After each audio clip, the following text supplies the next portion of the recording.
The dark clouds have revealed themselves. The brewing storm has descended. The witch hunt has begun, yet again. Don't worry, it's an article that The Wire wrote, which is basically just an ad for people to give them more money. Let's talk about it. My name is Sham Sharma. Welcome to the Sham Sharma Show.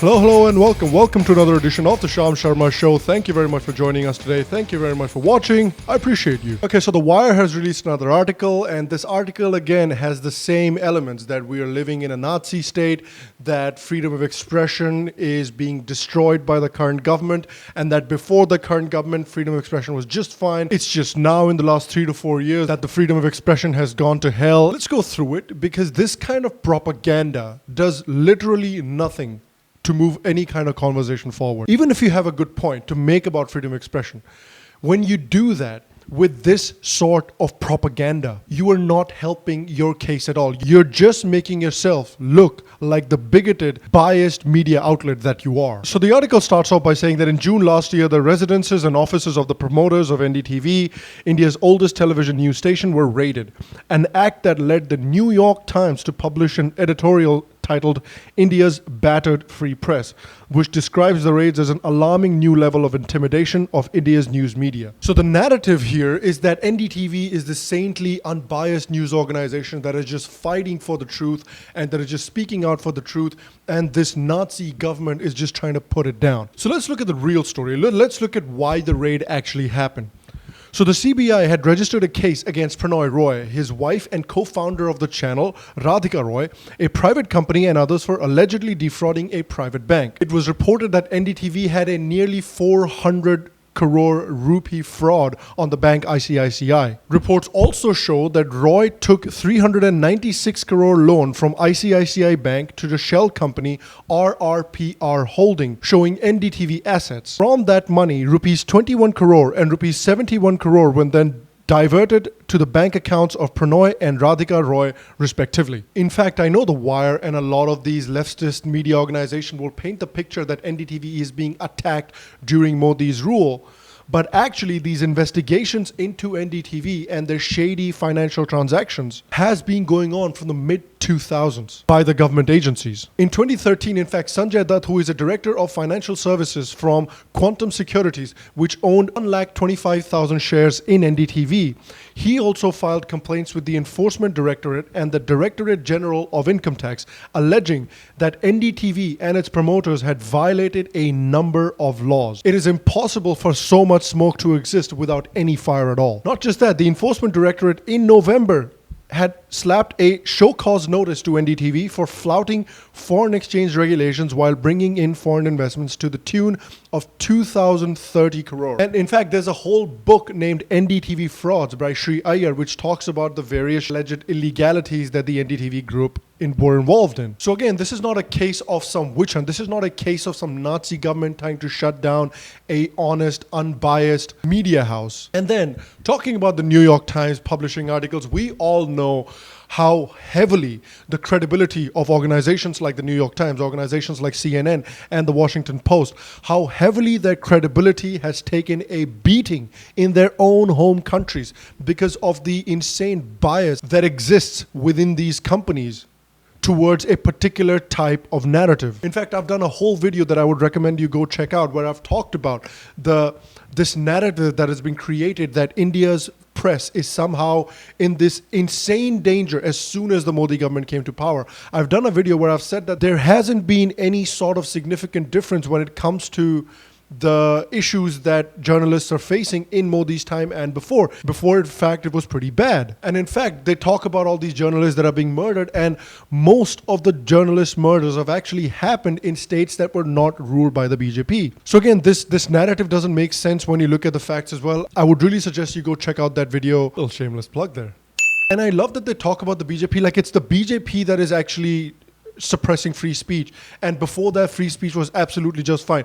The people that they're so madly, deeply in love with, the Congress Party and Rahul Gandhi and so on and so forth, let's talk about how fantastic champions of free speech these people were. The Congress also passed the draconian 66A, which was used to suppress free speech online. It was later struck down as unconstitutional by the Supreme Court. Sonia Gandhi rang up Bibek Debroy, who was the director of the RGICR, after learning that he had invited the editor of the RSS-affiliated Organizer magazine and demanded the withdrawal of the invitation. Another Congress leader, Manishankar Iyer, ordered the removal of a plaque commemorating Savarkar at the jail where he spent a decade in solitary confinement, and the plaque was removed. The Congress also banned Times Now news channel from attending Rahul Gandhi's press conference. Rahul Gandhi stayed silent. Congress Party also lodged a formal police complaint under Section 66 with the Bhopal Police Cyber Cell against BJP spokesperson for circulating a video that parodied Rahul Gandhi. And of course, we know about the exploits of Indira Gandhi and of how Nehru was also instrumental in shutting down free speech. So when we're talking about real culprits, let's really look at the real culprits. Then they go on to say that a lot has happened in just one short year, again trying to create the narrative that as soon as the BJP government came to power, just freedom of speech was completely destroyed, and before that it was completely fine. Internet portals trying to revive the lost art of investigative journalism have been enmeshed in a host of defamation cases. If you're going to outright lie about people and defame them based on lies, then you're going to be liable to defamation cases. In the defamation case as well, the Supreme Court actually passed a judgment upholding the constitutional validity of Section 499, which is criminal defamation. Even the Supreme Court and the High Courts agreed that what The Wire had said was not right. Then they talk about how, on a related note, news anchor Ravish Kumar, who describes a dissenting citizenry as the real strength of democracy, continues to receive live threats. So if people are not aware, Ravish Kumar is essentially the Jesus of the leftists. Jesus. Then they also say that journalists such as Rajdeep Sardesai and Basit Malik continue to face online harassment on a regular basis. Look, I think we can all agree that threatening someone with violence is just wrong. Whether you're on the left, whether you're on the right, whether you're in the middle, whether you're on top, whether you're on the bottom, doesn't really matter. If you're threatening somebody with violence, that's just wrong. I think we can all agree on that. And I completely agree with The Wire there. But where I disagree is I think either Ravish Kumar or Rajdeep Sardesai or The Wire, either they just don't understand what social media is, or they're deliberately trying to hide it. Because if you're anybody of any consequence, if you're anybody that is even remotely famous on social media, you're going to get people saying nasty stuff to you. That's just how the internet works. Welcome to the internet, guys. And the other thing they conveniently miss out on as well is journalists like Rohit Sardana, journalists like Rubika Liaka, journalists like Arnab Goswami. Now, even though I have my full disagreements with Arnab Goswami, still, people like Shweta Singh, when people like these get accosted and harassed and threatened by radical Islamists, for some reason their plight is not brought up. And I want to ask one question as well. Who do you think is more likely to follow up on threats, and who do you think is most likely to just give threats? Is it the overzealous Hindus or is it the radical Islamists? I think in an overwhelming majority of the cases, the answer is pretty clear. Then again, there's something that I actually agree with The Wire on, where they say that institutions like the University of Delhi on July 31st, 2018 was forced to cancel the launch event of a student magazine due to protest by right-leaning student body ABVP.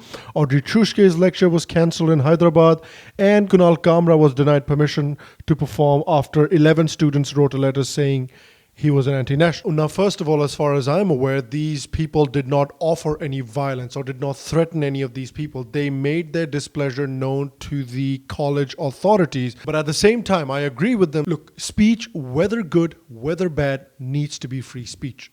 This is the only way that we are going to be able to dismantle bad ideas, is by letting bad ideas flow freely. If we try and curb these bad ideas, then these people with these bad ideas are going to get to play victim, which is why Audrey Trushke gets to play victim, and The Wire sits a third-rate intellectual like that down for an interview and paints her as some kind of free speech warrior. The best way to shut these people up is to let them speak. Their stupid ideas, it's what's going to destroy their credibility eventually. But at the same time, I love how some people expressing unhappiness at these people coming to perform at the universities becomes the government's fault.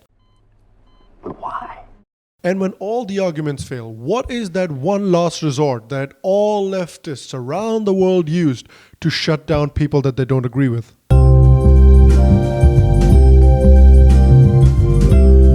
Oh yeah, compare them to Nazis. And that's exactly what The Wire does as well. Immediately, they make a Modi is Hitler comparison. Immediately, they make a BJP is the Nazi party comparison. They say in 1941, when Germany invaded the Soviet Union, the SS took the initiative to devise the methods of mass killings without orders to do so. So essentially, the SS is basically RSS here. If you are seriously equating the BJP with the Nazi party, and if you're seriously equating Narendra Modi with Hitler, then any argument that you're trying to make just completely loses all credibility because you're a crazy person, because your arguments aren't any good. So you're just that crazy person who screams at people on the street. And right after that, The Wire says the most ironic thing possible. When it comes to the media, a significant proportion has forgotten its own past and become a purveyor of one-sided information. Yeah. Like you. Then they say India stands at a shameful 138 out of 180 in the World Press Freedom Index, with Hindu nationalists trying to purge all manifestations of anti-national thought. In the video that I asked you to watch that I've done previously, I talked about what metrics these people have used. These Reporters Without Borders, they haven't really used any metrics at all. They've essentially just been towing that leftist line that, oh, since Modi has come to power, the press is under danger. Then they say, and still we have cheerleaders of the Vikas narrative on our television screens every day, shouting at the top of their voices about how, regardless of everything else, more roads are being constructed. Well, people are talking about Vikas because it is the left, it is this leftist newspapers, it is the media that is out there every day saying that there's absolutely no Vikas happening, that there's absolutely no development happening, that the country is actually not just standing still, it's actually moving backwards at a rapid pace. So people have to come out there every day and people have to dispel this kind of fake news propaganda that's been propagated. But again, I understand that there are free speech issues in India for sure. There is definitely a big problem with that, whether it's the left, whether it's the right.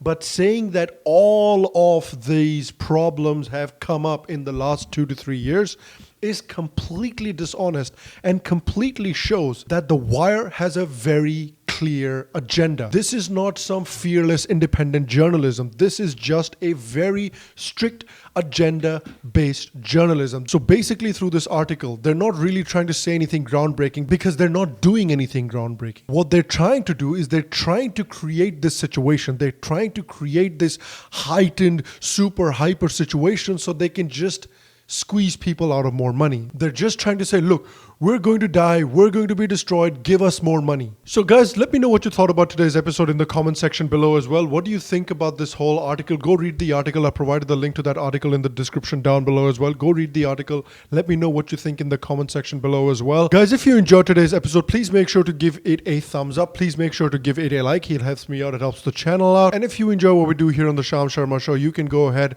and subscribe to the show's channel down below or over here. I will see you for the next episode. And until then, stay happy, stay healthy, and I'll see you soon.